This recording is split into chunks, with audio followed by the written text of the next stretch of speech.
a normal approach for sustainable building within the LEED certification systems and other green building standards is to really do less harm, have less of a carbon footprint, pick materials that, help you have better energy efficiencies. And that with a growing population and some of the things we're becoming more aware of it as it relates to our climate, doing less harm is really not enough. And that a focus on environment exclusively as it relates to carbon and climate ignores that solutions must really focus on and work for people and place. And I think when we were taking that on and personifying that, we flipped that do no harm to a question of how do we achieve the greatest good, and how do we use the money that we will be investing in this building as a way to invest in mission aligned outcomes. So again, to kind of reiterate what Jill said, I certainly recognize that was covered earlier. This is my one slide to talk briefly about forest management. I think it's an important foundation for us talking about and kind of drilling down in terms of the meaning behind some of the words we're using in terms of stewardship and community value. So when we talk about wood, it's a unique and perfect place to explore this question of materials and the built environment, because forests are living systems. When we look at jobs in our region, forests are one of our greatest resources. Our forests grow fiber faster than any forest anywhere else in the world because of the conditions and the moisture we have here. We know that diverse multi-age forests require more light touch actions and create more and higher paying jobs than more simple forms of single age, shorter rotation forestry.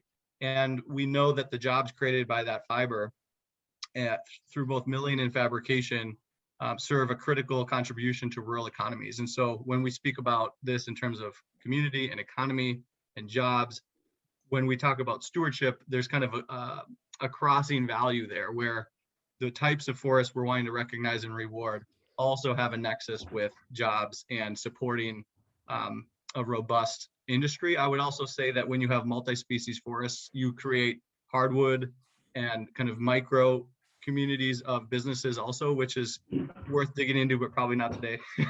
So anyway, our underpinning of jobs and community really built into this project in terms of seeing the purchase of wood as being a really valuable and important decision, that the project was going to use a lot of wood intentionally, and that wood would come from the Pacific Northwest when possible. When we look at equity, this project invested $750,000 in wood, the wood products that went into the building, and we saw that as a chance to focus that money on specific communities and businesses. You'll see some of that reflected in our criteria in terms of what types of businesses the project attempted to and successfully contracted with. And then one of our goals that was not realized, to potentially target wood products from tribally managed forest lands for that same kind of investment purpose. To shift to water briefly, the city of Portland is a perfect example of forests and water because we have the privilege of owning our own watershed. The Bull Run is a protected natural system managed specifically to deliver clear and abundant water.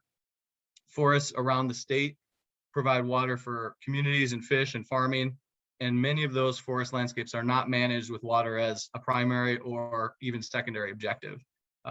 That is really critical because we know that, for example, on half of our state, the dry forests, 95% of the moisture on those forest systems comes in the winter in the form of snow.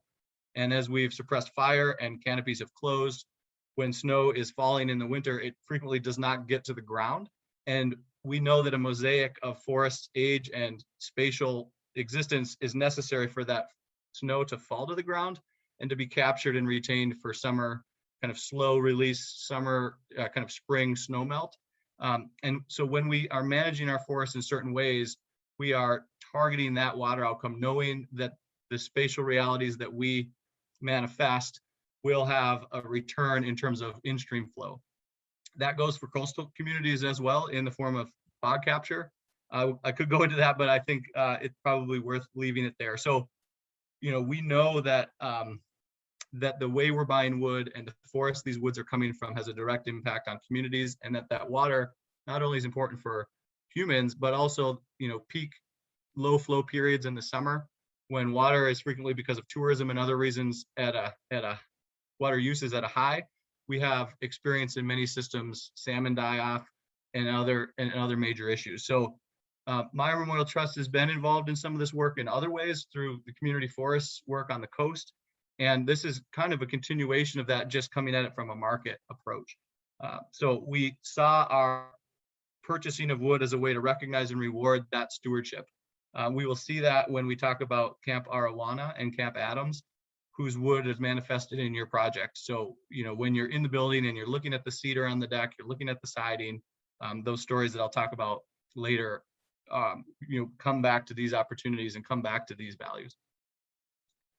So enough about the different ways forests are managed. Our approach, and what we accomplished here was really an approach that tried to figure out what was a practical and affordable way to deliver on these ambitions. A lot of projects look at this and they see risk. They see, is this going to cost too much? Is the material going to be available? Are we setting ourselves up for failure? And so we really wanted to approach this as a, kind of what is the kind of greatest value with least cost equation here. And so we intentionally looked at the different options, and we kind of pre-identified what was kind of a red light, yellow light, green light. Where were we going to likely find low-hanging fruit that delivered on that nexus between kind of low cost, high impact. And then once we developed the criteria, which I'll share with you in a second, we built in recognizing that the project team was going to need support in different ways to understand the spirit behind the criteria, particularly as you push criteria out to your subcontractors and to their vendors. There's a lot of mixed understanding. And so to have support there so that those firms could bring ideas forward and get an idea of whether or not that was going to receive positive, a green light or a yes. And that if there was a cost that was seen as quite high, maybe a premium or availability was an issue, that you could troubleshoot that in real time with the subcontractor versus them feeling like they were alone trying to deliver on something that somebody higher up had just written down on a sheet of paper. The criteria that we built, you'll see what we prioritized here. The approach that we took was to say, we don't care if you're certified. We don't care if you've chosen a specific tool to manifest your stewardship to the market. We really wanted to say, if you're, we know forests are being managed well, and some of them are certified and some of them are not. And so we really wanted to define what stewardship meant to us and say, if you can show us you've met that mark, we want your wood. And so the first one was, do we have knowledge of source forest? Can we get there with some of our supply? And then if we couldn't, and we didn't know source forest because of the way supply chains are set up, then we had backstop in saying, okay, if you're FSC certified or in some of these other measures meeting our goals, then we are happy to connect with you also. And that if options kind of 1 and 2 weren't possible, if we didn't know source forest and it wasn't certified product, that or if the premium was too great for products that did meet 1 and 2, that we would at the very kind of baseline honor wood from Oregon as a top priority, and then wood from the Pacific Northwest as a secondary priority. We had North America as a third, but luckily we didn't need to go that far away from the project site, which I see as a accomplishment. And then to say what that meant in terms of decision making, we said when something met criteria 1 or 2, we would buy it as long as it was less than an 8% premium. That was a pretty clear yes. And that if something was between 9 and 25% premium, considering the funding availability and the value that that product brought to the project, the decision would be made on a case-by-case basis. So those were the criteria. That was the approach. And here are some of the results that that were brought forward over the 1.5 years or so of us doing this. We ended up finding that we achieved quite a lot for a 3% premium, which felt pretty good, to be honest. We were able to buy products from forests and businesses across 8 different Oregon counties and 3 different Washington counties. Fabrication for 9 of the products came within 70 miles of the project site, which also felt like a really important investment in our local community component of this work. In the work that Sustainable Northwest does, we work with over 100 small businesses, and we see gross annual sales, we see job numbers in those businesses. And from my experience, roughly $250,000 worth of wood product sales equals 1 year of one person's employment. And so when you look at this money that was invested here in Oregon and Washington for this project, my rough math on a napkin is that this is roughly 3 full-time employees for a year across the businesses that ultimately ended up being involved. So if somebody wants to get down in the weeds and quantitative, that's where my math would lead us. And then for the transparency back to forest of origin, in 3 instances, we were able to achieve that full transparency, and that the products in those 3 instances were all sourced within 75 miles of Portland. And Paul, it looks like based on your map that British Columbia is inclusive in Pacific Northwest, but that was a question that just came up, and I'm just wanting to most definitely confirm. That is true. Yes, the lattice ceiling material, originally we were trying to get it from Ninewood, who's a company, a cooperative owned business model not far from Portland. They're amazing.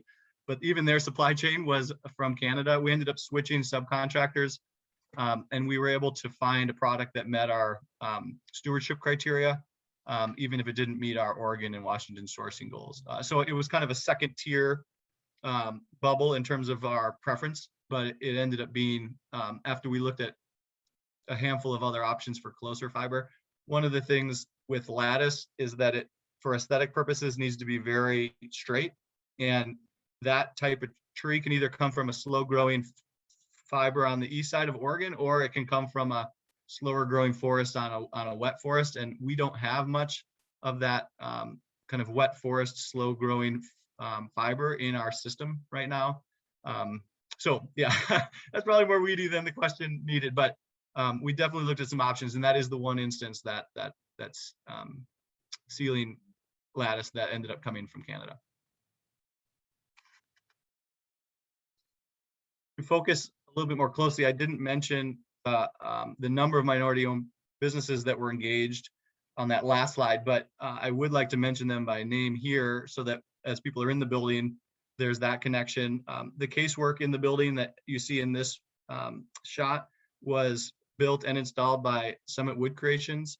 The wood flat ceiling that I just mentioned was a product from Bridgeport Interiors. The cedar siding was installed by Matson Siding, and the doors were installed by Gibson Door and Millwork. And then the last firm that should be mentioned here is in the hardwood floors that are in this project. They were installed by Tech Source Enterprises. The businesses that were contracted with in that regard, that was a part of the project that I had less involvement in. So I definitely want to recognize that that work was largely carried by others. In terms of the wood, I mentioned in 3 instances we traced back to source forest. One of those forests was Xena Forest. That was the hardwood maple that you have in your flooring and stair treads, and then the cedar for the decking and the siding being from the two camps. To drill in on that, because I feel like emotionally that's the piece of this project that really hits home. Just to give a little bit of picture of Xena Forest is a 1,300 acre oak woodland forest managed under a conservation easement by a small family. The Doimlings is the family that owns that property. That oak savanna is now only 7% of once what it was. Historically, that oak savanna would have been 400,000 acres worth of the Willamette Valley. And on a recent tour, Ben and Sarah were walking through the forest. They pointed at a oak tree, and Ben, I mean, that's an investment in the future. That is not a tree that I'm going to be around to harvest, and my child will not be around to harvest. That is an investment in my great grandchild, and the habitat that will personify over its lifespan, is written into our conservation commitments. But the thing we can do with these